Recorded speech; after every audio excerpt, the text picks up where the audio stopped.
Students, आज हम सब चैप्टर 7 पढ़ेंगे बुद्धि एवं उत्तमा। शीर्षक का नाम हुआ बुद्धि एवं उत्तमा। सबसे उत्तम बुद्धि होती है, सर्वश्रेष्ठ बुद्धि होती है। संसार में अलग अलग बल होते हैं, उन ताकतों में बुद्धि की महत्ता है। बुद्धि ही सर्वश्रेष्ठ होती है, क्योंकि विषम परिस्थिति में हम अपने बुद्धि का ही उपयोग करते हैं। आइए इस कहानी को हम सब पढ़ते हैं। बुद्धि एवं उत्तमा कहानी क्या है? इस चैप्टर को एकस्मिन् नगरे एकः चतुरः नरः आसीत्। सः विद्यायुक्तः परन्तु वञ्चकः आसीत्। सः भिन्न प्रकारेण जनान् वञ्चयित्वा धन संचयं करोति स्म। तस्य गृहे एकं बहुमूल्यं सुवर्णपात्रम् आसीत्। एकदा सः एकम् उपायम् अचिन्तयत्। सः सर्वत्र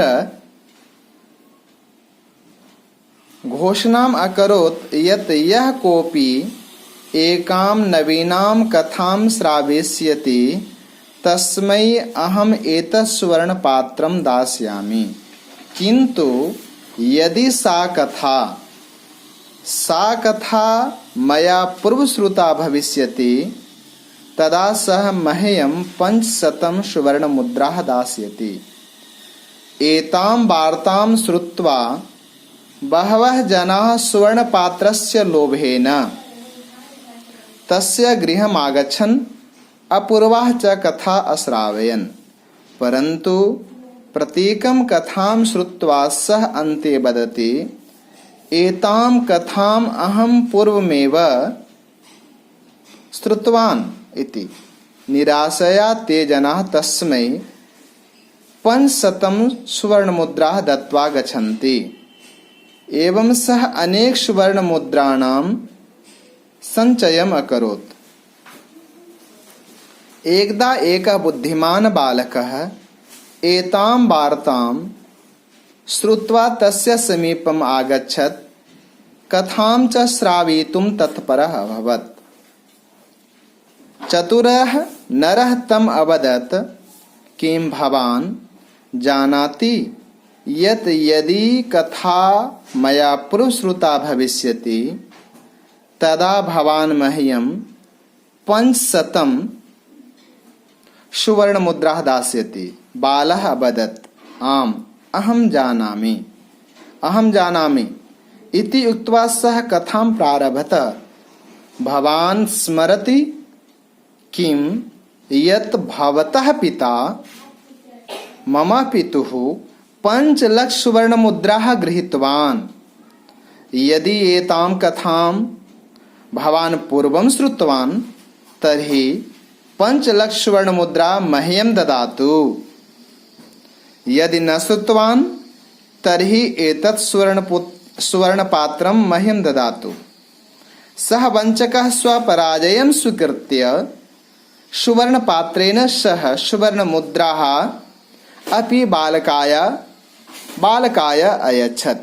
सत्यमेव मन्यते बुद्धिः एव उत्तमा। स्टूडेंट्स, आइए इस कहानी को आप समझते हैं।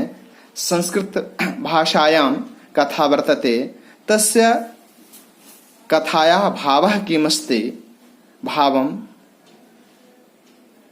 पठिष्यामः, अवगच्छामः। तो क्या कहता है? एकस्मिन् नगरे एकः चतुरः नरः आसीत्। एक नगर में एक बड़ा ही होशियार व्यक्ति रहता था।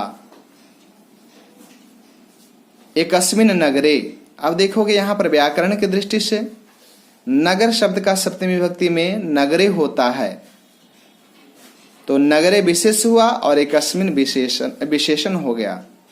इसी प्रकार एकः चतुरः नरः, नरः का विशेषण हो गया चतुरः और एकः।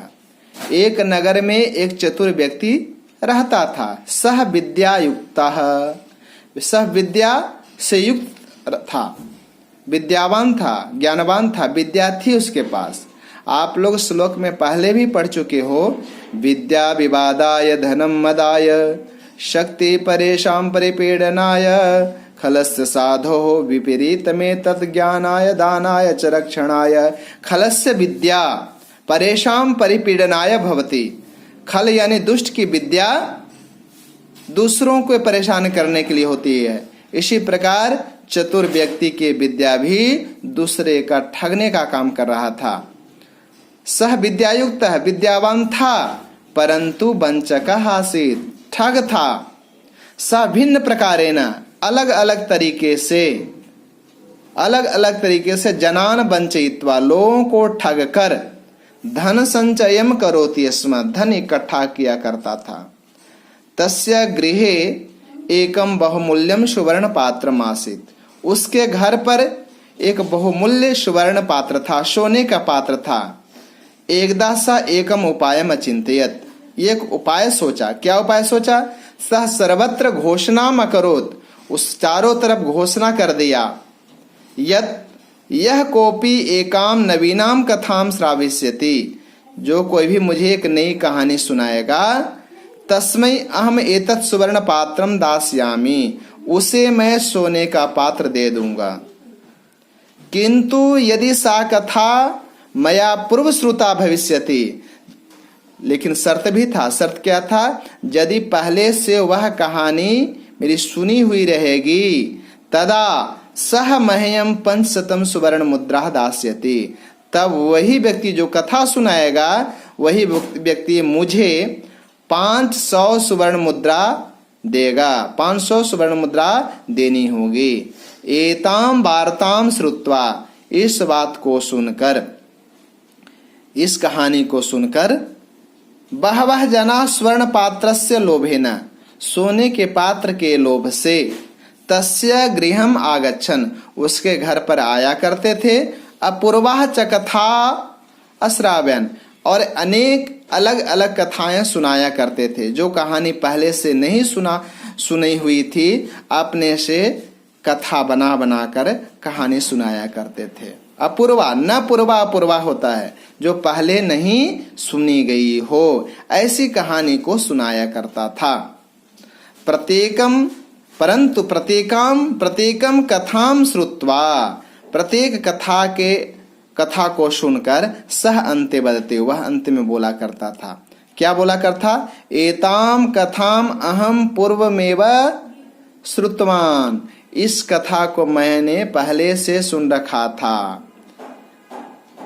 इति निराशया ते जनाः, निराशा पूर्वक वे लोग तस्मै 500 सुवर्ण मुद्रा दत्वा गच्छन्ति, 500 सुवर्ण मुद्रा देकर लौट जाते थे, चले जाते थे। एवं सह अनेक सुवर्ण मुद्राणाम संचयम अकरोत्, इस प्रकार वह अनेक सुवर्ण मुद्रा इकट्ठा किया। एकदा एक बुद्धिमान बालकः, एक बुद्धिमान बालक, एताम वार्ताम श्रुत्वा, इस बात को सुनकर तस्य समीपम आगच्छत, उसके पास आया।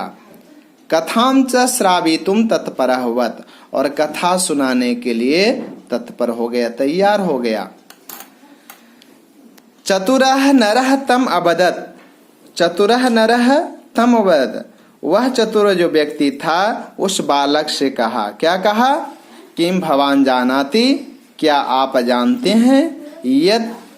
यदि कथा मया पूर्व श्रुता भविष्यति, यदि कथा मुझे पहले से सुनी हुई होगी, तदा भवान मह्यम 500 सुवर्ण मुद्रा दास्यति, तब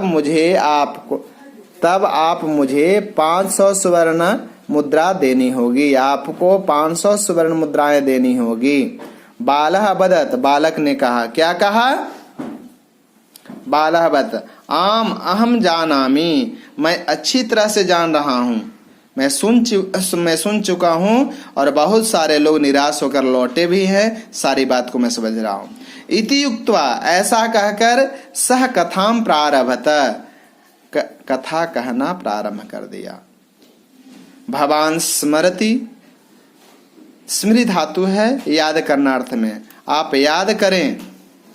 भवान स्मरति किम यत भवतः पिता, भवतः पिता मम पितुः 5 लाख सुवर्ण मुद्रा गृहीतवान। आपके पिताजी मेरे पिता से 5 लाख सुवर्ण मुद्रा लिए थे। अब ऐसी बात रख दिया कि आपके पिताजी मेरे पिताजी से 5 लाख स्वर्ण मुद्राएं लिए थे। यदि एताम कथाम वार्ताम भवान पूर्वम श्रुतवान, यदि आप इस वार्ता को पहले से सुन रखे हो, तरही 5 लाख स्वर्ण मुद्रा 5 लाख स्वर्ण मुद्राएं मह्यम ददातु, मुझे आप दें। यदि न श्रुतवान, यदि नहीं सुने हैं, तरही तब एतत् सुवर्ण पात्रम, ये सोने का पात्र मुझे दे दें। सह वंचकः स्वपराजयम स्वीकृत्य, अपना हार मानकर अब पेशोपेश में पड़ गया। यदि इस बालक की बात को मैं मानूं कि हाँ मेरे पिताजी आपके पिताजी से 5 लाख स्वर्ण मुद्राएं लिए थे, तो मुझे बहुत सारे स्वर्ण मुद्राएं देनी होगी जो मेरे पास नहीं है। अंत में हार स्वीकार कर लेता है। सह वंचकः स्वः पराजयम स्वीकृत्य सुवर्ण पात्रेण सह, सोने के पात्र के साथ सुवर्ण मुद्रा अपि बालकाय अयच्छत्, उस बालक को दे दिए। सत्यम एवं मन्यते, सत्य ही कहा गया है, माना गया है। बुद्धि एवं उत्तमा, बुद्धि ही सबसे उत्तम होती है। इसमें कुछ वर्ड मीनिंग भी स्टूडेंट्स हैं, आप अच्छी तरह से इसको देख लेंगे। जैसे वंचकः, वंचकः का अर्थ हुआ ठग। सुवर्ण पात्रम, सोने का बर्तन, सोने का बर्तन। और आगे है पूर्व श्रुता, पहले से सुनी हुई। सुवर्ण मुद्रा, सोने के सिक्के। 5 लाख यानी 5 लाख, अपंशतम का हो जाएगा 500। इस प्रकार स्टूडेंट्स आप एक कहानी सुने, इस कहानी को मैंने आपको समझाया हूं और आपको किसी तरह से कहानी समझ में नहीं आती होगी, नहीं समझ में आएगा तो बार बार सुनेंगे, आप कहानी को अच्छी तरह से समझ जाएंगे, आप कहीं से आपको दिक्कत नहीं हुई। चलिए आगे मैं आपको इस चैप्टर में कुछ व्याकरण है, व्याकरण का मैं बोध करवा दूं। जो कठिन शब्द हैं उसको व्याकरण मैं बताते चलता हूं, आप समझने का कोशिश कीजिएगा, ठीक है। अब देखिए स्टूडेंट्स, यहाँ पर शब्द है सुवर्ण मुद्रा। सुवर्ण मुद्रा का अर्थ जानते हैं सोने के मुहरे, सिक्के। अब आगे शब्द है श्रुतवान। क्या है? श्रुतवान। देखोगे यहाँ पर श्रु धातु है और अक्तवतु प्रत्यय करने के बाद शब्द बनता है श्रुतवान, ठीक है। इसी प्रकार गृहीतवान शब्द बनता है, गृहीतवान। यहाँ पर ग्रह धातु है और अक्तवतु प्रत्यय करने के बाद गृहीतवान बनता है। इसी प्रकार श्रुता शब्द, पूर्व श्रुता, श्रुता में यहाँ पर श्रु धातु है और अक्त प्रत्यय हो जाता है, स्त्रीलिंग में श्रुता शब्द बन जाता है। अब चलिए और भी, अहम, अहम तस्मै, तस्मै सुवर्ण मुद्रा दास्यामि। तब यहाँ पर देखोगे स्टूडेंट्स, दास्यामि शब्द है तो यहाँ पर जिसे दिया जाए, जिसे दिया जाए उसमें चतुर्थी विभक्ति होती है। जिसे दिया जाए उसमें चतुर्थी विभक्ति, तस्मै शब्द में चतुर्थी विभक्ति हुई। आगे देखोगे सुवर्ण पात्रेण, सुवर्ण पात्रेण सह, सुवर्ण पात्रेण सह।